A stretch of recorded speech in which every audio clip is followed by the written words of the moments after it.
What are the steps required to design a use case?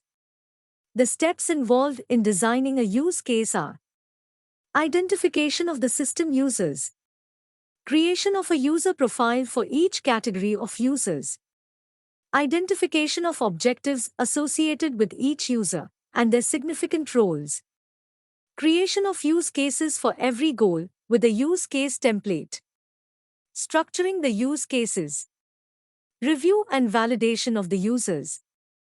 What are the different types of actors in a use case diagram? There are two main types of actors that are depicted in a use case. They are primary actors that start the process, secondary actors that assist the primary actor. The actors can also be categorized into four types. They are human, system, hardware, timer. List out the documents used by a business analyst in a project. The various documents used by a business analyst are: FSD, Functional Specification Document, Technical Specification Document, Business Requirement Document, Use Case Diagram, Requirement Traceability Matrix, etc. What is scope creep? What are its causes? How can it be avoided?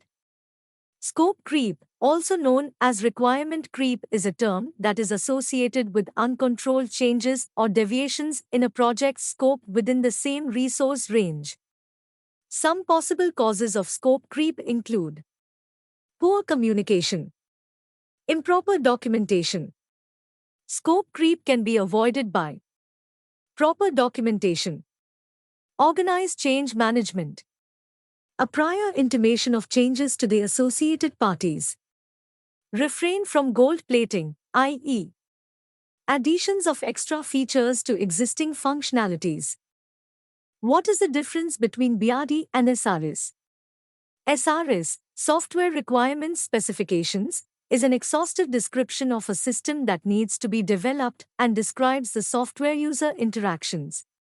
While a BRD, Business Requirements Document, is a formal agreement for a product between the organization and the client.